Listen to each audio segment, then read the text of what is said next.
Shlomi Beer is the co-founder and CEO of ImpersonAlly, an AI platform that protects brands from impersonation, fraud, and deceptive activity across ads, AI, and digital channels. With that, Shlomi, we're thrilled to have you at the event today, and I am very much looking forward to your presentation. Thank you very much. Thank you very much, Michael. Happy to be here and to show basically what we do at ImpersonAlly and especially how with the rise of AI, there are much more impersonated ads out there. And it's basically has turned everything into something that it's very, very hard to trust. Just before we begin explaining what impersonated ads are and how to fight them, just a little bit about myself. So I'm Shlomi Beer. I'm a co-founder and CEO of ImpersonAlly.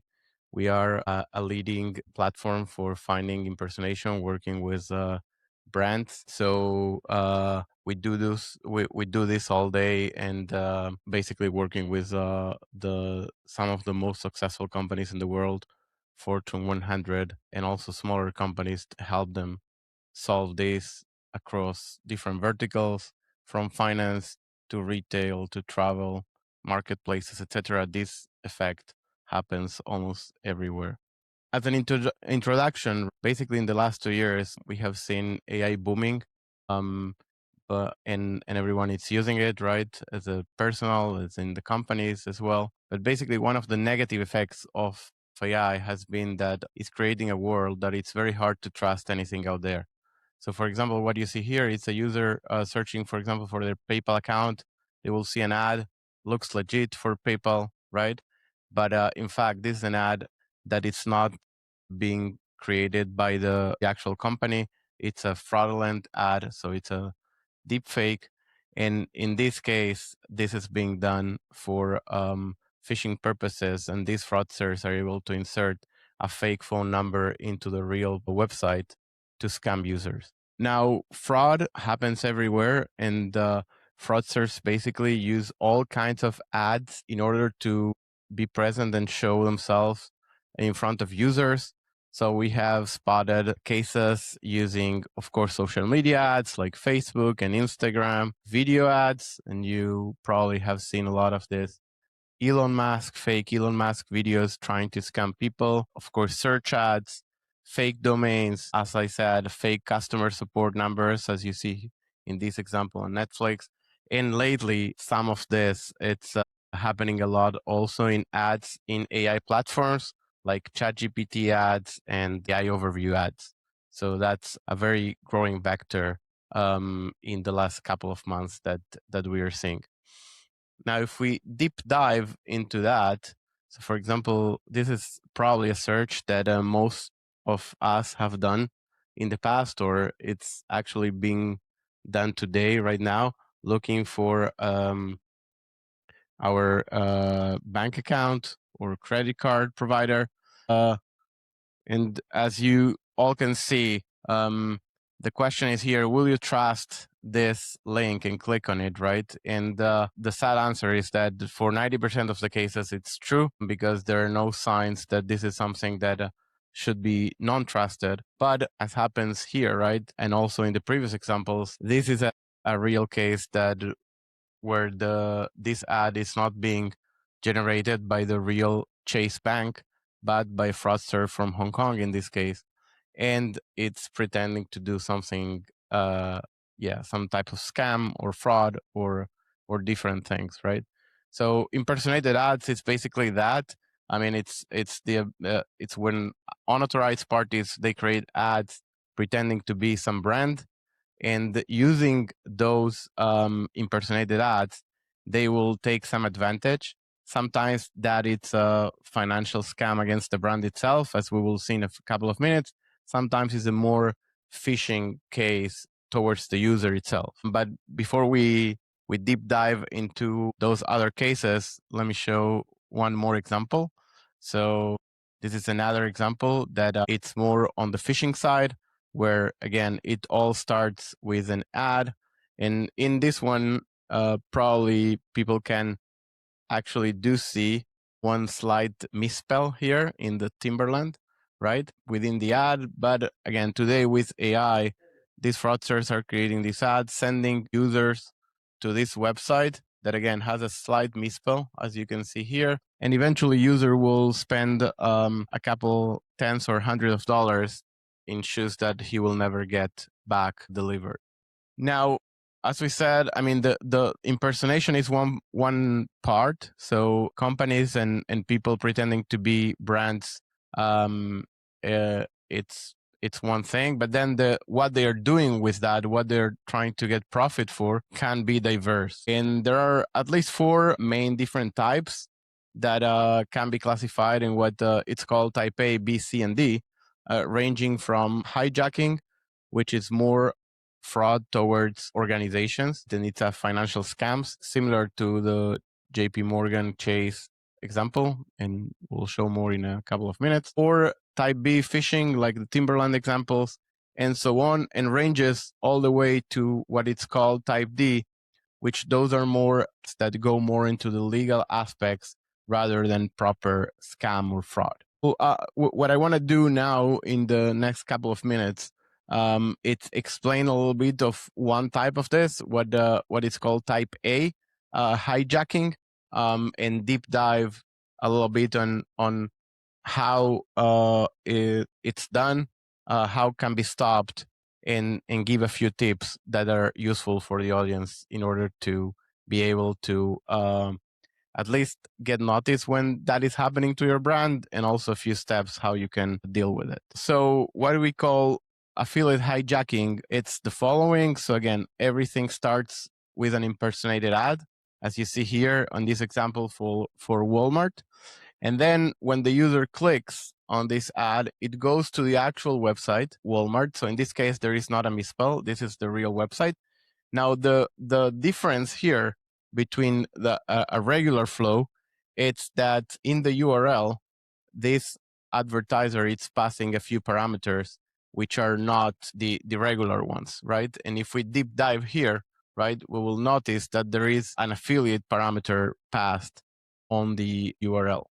Now, when that happens, basically when this user will reach the checkout page and purchase, in this case, on the Walmart website, basically Walmart will be paying a commission to these fraudsters that created that ad impersonating their brand. And of course, multiplied by thousands or even millions of transactions, this can be quite costly for brands. And we have seen cases where this accounts yearly into millions of dollars of paid commissions due to impersonated ads, right? So for example, for single fraudsters, it can be $3,000 a month. Of course, this depends on the size of the brand and different parameters, right? But this can be quite significant and be costing brands a quite significant amount, not taking into account that also hurts attribution and basically budgeting of the different channels, right? Because at the end, the user could have reached the website organically as well. So this is one realization of impersonated ads, that at the end scammers use this to monetize using this affiliate hijacking scheme. Now, hijacking also takes different forms, not only with ads, and it can take forms like using browser extension. That was really covered in the last couple of months with the Honey extension that was also used to run scams in affiliate attribution using it. Cookie stuffing, typo squatting, piracy content, and malware. I won't go into all of them, but just to give some small sense of the different types and how those fraudsters use these other types with the same methods, right? The same hijacking purpose. So again, browser extension, it's when in a similar way, for example, a user may be going directly to a retailer site like Adidas, and then a browser extension will pop up and automatically will insert into the URL an affiliate code with the intention to steal the attribution and basically claim a commission back. Cookie stuffing, it's a similar thing with different websites will drop a cookie on the browser, on the user's browser, And then again, when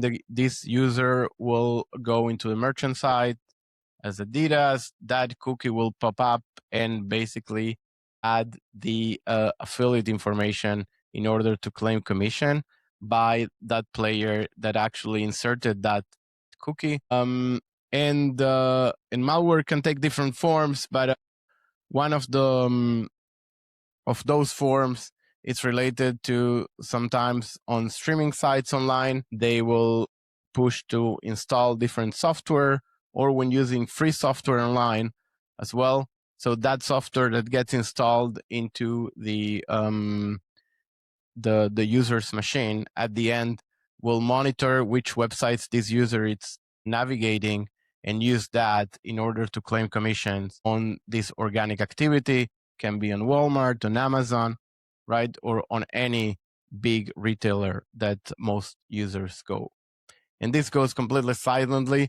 Brands are not really get control of how their affiliate codes are being used in malware, in browser extensions, or even in piracy content sites.